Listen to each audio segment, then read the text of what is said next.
ನಮ್ಮ ಬ್ರೈನ್ನಲ್ಲಿ alpha activity ಚೆನ್ನಾಗಿರಬೇಕು ಅಂದರೆ ನಾವು ಕೆಲವನ್ನ ನಾವೇ ಅವಾಯ್ಡ್ ಮಾಡಿಬಿಡ್ಬೇಕು. ಯಾವುದು ಅಂದರೆ ಯಾವಾಗಲೂ ಕೆಲವರು ಎಮೋಷನಲ್ ಸಾಂಗ್ಸ್ ಕೇಳ್ತಾ ಇರ್ತಾರೆ.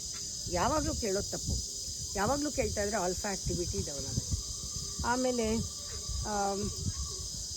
ರೀಕನೆಕ್ಟ್ ಮಾಡಬೇಡಿ. ಯಾರಾದರೂ ನಿಮ್ಮನ್ನು ಬಿಟ್ಟು ಹೋಗಿದರೆ ಗೋ ಆ್ಯಂಡ್ ಜಸ್ಟ್ ರೀಕನೆಕ್ಟ್ ಮಾಡೋದು ಆಲ್ಫಾ ಆ್ಯಕ್ಟಿವಿಟಿ ಹೋಗುತ್ತೆ. ಆಮೇಲೆ ನೀನು ಕೇರ್ ಮಾಡದೇ ಇರೋರು ಮುಂದೆ ಯಾವತ್ತೂ ಹೋಗಿ ಅಳಬೇಡಿ, ಆಗಲೂ ಆಲ್ಫಾ ಆ್ಯಕ್ಟಿವಿಟಿ ಡೌನ್ ಆಗುತ್ತೆ. ನಿನ್ನನ್ನು ನೀನು ಹರ್ಟ್ ಮಾಡ್ಕೊಳ್ಳೋದು ತುಂಬ ತಪ್ಪದು. ಬೇರೆಯವ್ರು ಬೇಕಾದಷ್ಟು ಮಾಡಲಿ, ನಿನಗೆ ನೀನೇ ಹರ್ಟ್ ಮಾಡಿಕೊಂಡಾಗ ಆಲ್ಫಾ ಆ್ಯಕ್ಟಿವಿಟಿ ಕಮ್ಮಿ ಆಗುತ್ತೆ.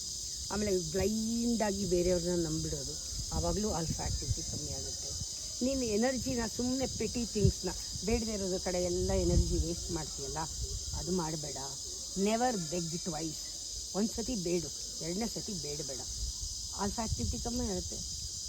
ಆಮೇಲೆ learn from mistakes, don't repeat the mistakes. ಆವಾಗಲೂ ಆಲ್ಫಾ ಆ್ಯಕ್ಟಿವಿಟಿ ನಾವು ಚೆನ್ನಾಗಿ ಆ್ಯಕ್ಟಿವ್ ಆಗಿ ಇಟ್ಕೊಳ್ಬೋದು, ಇದರ ಕಡಿಮೆ ಆಗುತ್ತೆ. ನಮ್ಮ ಆಲ್ಫಾ ಆ್ಯಕ್ಟಿವಿಟಿ ಯಾವಾಗಲೂ ಬ್ರೈನ್ ಆ್ಯಕ್ಟಿವ್ ಆಗಿರಬೇಕಂದ್ರೆ ಕೆಲವನ್ನ ನಾವೇ ತಿಳ್ಕೊಂಡು ನಮ್ಮ ಬಿಹೇವಿಯರ್ನಲ್ಲಿ, ನಮ್ಮ ಥಾಟಲ್ಲಿ ಕೆಲವು ಪಕ್ಕಕ್ಕೆ ಹಾಕ್ಬಿಡ್ಬೇಕು.